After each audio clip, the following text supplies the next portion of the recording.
This is Find Your Dream Job, the podcast that helps you get hired, have the career you want, and make a difference in life. I'm your host, Mac Pritchard. I'm also the founder of Mac's List. It's a job board in the Pacific Northwest that helps you find a fulfilling career. One of the best ways to get good at job hunting is to talk to people who do it well. That's why once a month, I interview a Mac's List reader who found a job they love. Our guest today is Jenny Mack-Christensen. She's the digital marketing manager at Doc Martens.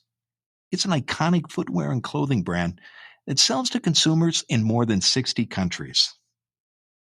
Jenny Mack-Christensen believes in the power of optimism. After losing her job during the first year of the COVID-19 pandemic, Jenny practiced daily self-affirmations that helped her stay positive. In a story you can find on the Mac's List website, Jenny also encourages job seekers to be clear about what they want and ask their network for help. Why do you love your job, Jenny? I suppose I love my job, and I love my current job, but also any job that I've stayed at to help grow my experience. I've always loved the people that I work with. I am just so inspired, and I feel like I am motivated whenever folks are truly passionate about what they do and they bring skills to the table that I can learn from. But I feel that I've lucked out in my career experience and I've gotten to work with some of the best people. Some folks have become lifelong friends, but lifelong connections for sure. And my current job, I just really love the team that I have. My manager is also really great and inspiring. She allows me to work with loads of autonomy, which is my preferred working method. Well, no micromanagement, which I really appreciate. And something else that I love about my current job, there's a hybrid approach to both in-office and remote work. I think at this stage of my career, having a family and trying to balance my career goals, I'm really looking for a place that allows me the freedom to put my personal life first when I need to. And I find that a hybrid working model allows me to balance that work life. I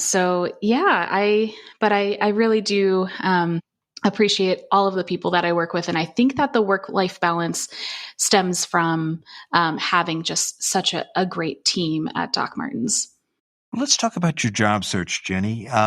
Was it difficult to find an opportunity like the one you have now that offers that work-life balance and the possibility of working in a hybrid situation?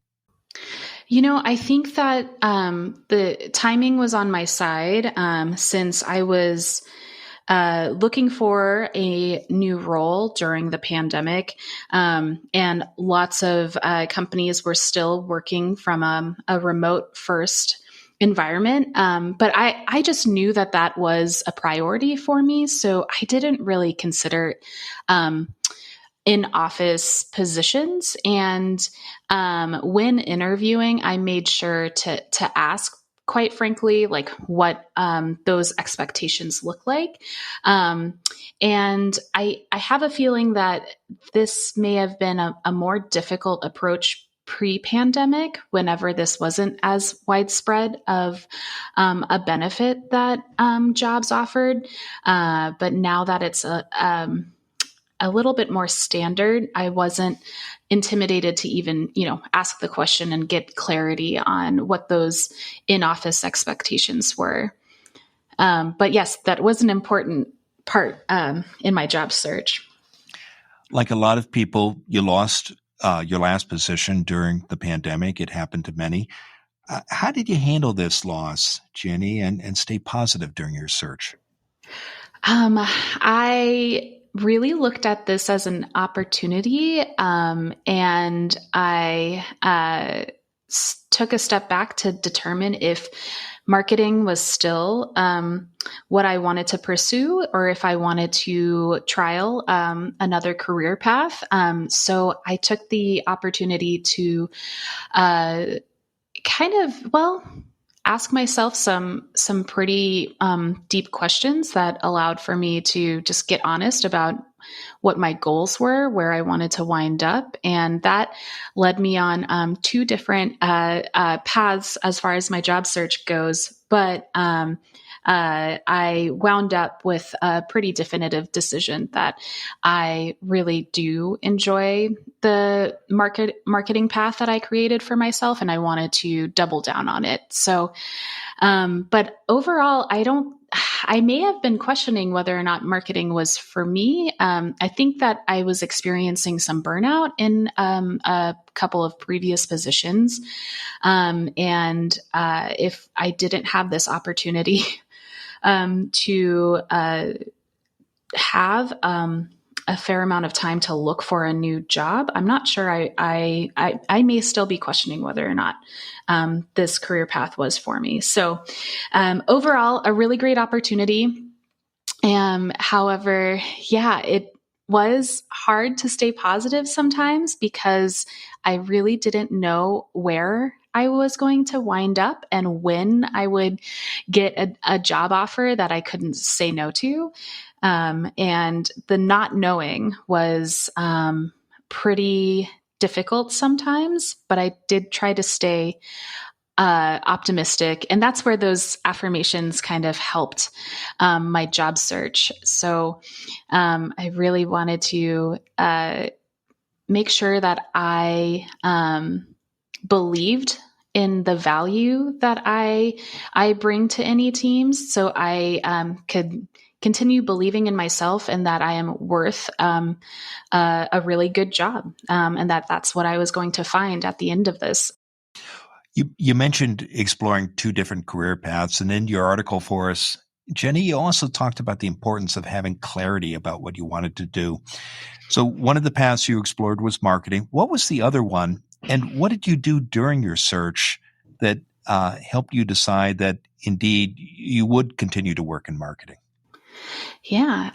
The other path that I was interested in, well, I just love being involved in the formation and of company culture.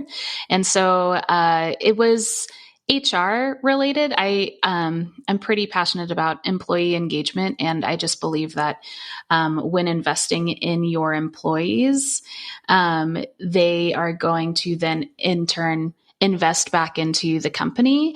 And so I just thought since that is a company that I want to find, is one that invests in its employees, maybe I should explore this employee engagement path a bit, because then I could probably find a company worthy of my time that's already set up to invest in their employees in that way.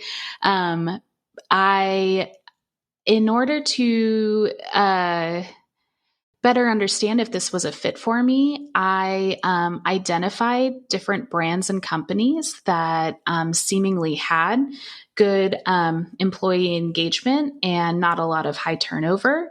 And I reached out to folks on the HR team via LinkedIn for the most part to request some informational interviews.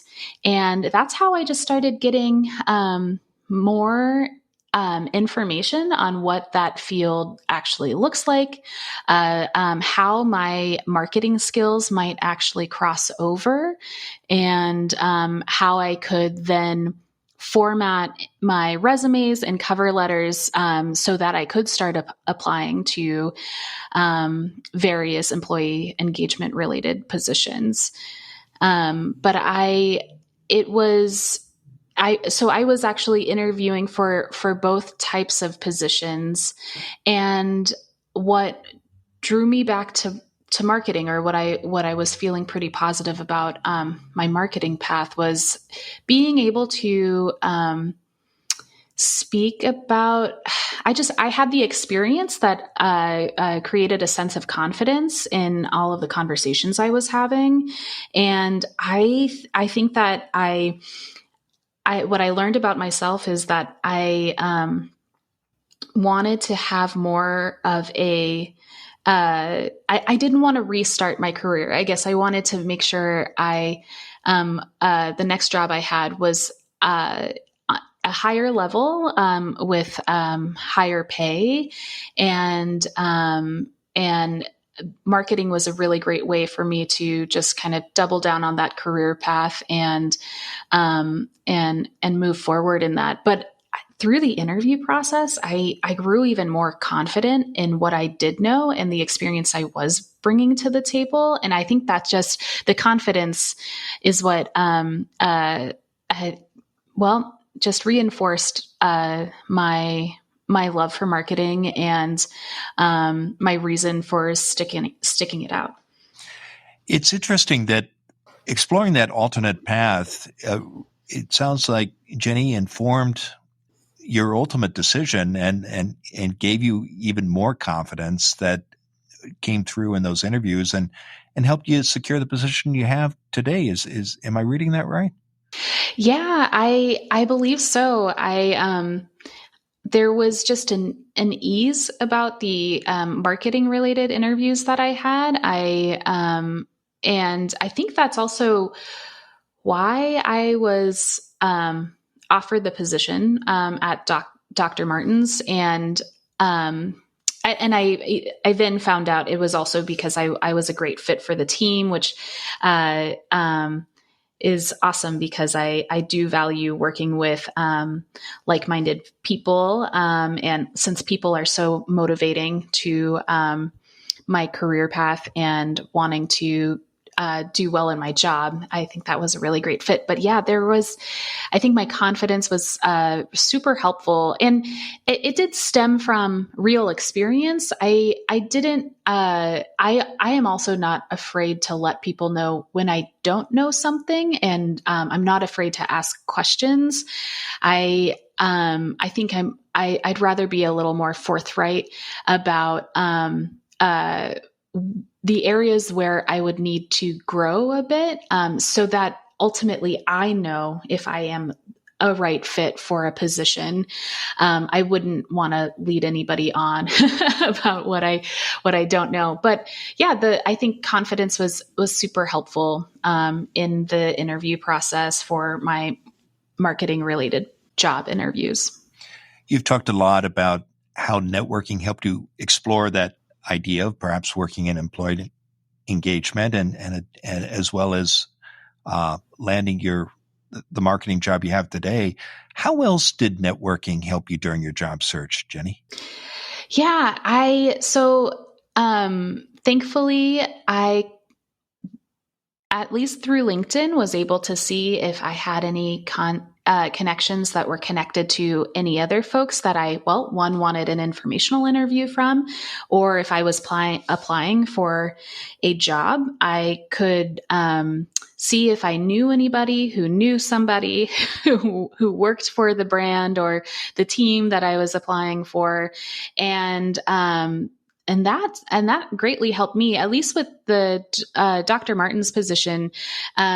I submitted my application. I came across the job listing on LinkedIn. I submitted my application, and then when I was doing a little bit more digging, I realized that one of my connections that I had made from the local B Corp community, she had recently left the B Corp company she was in to take a recruiting role at Dr. Martin's. And so I had a little friendly, I attached a friendly note and reached out to her in an effort to both reconnect and say congrats on her new gig, but also to just inform her that I had also applied for a role that she was recruiting for. So I will say that networking has been huge for me in my career. I think that it's allowed for me to feel a little more comfortable knowing whether or not a new job would be right for me.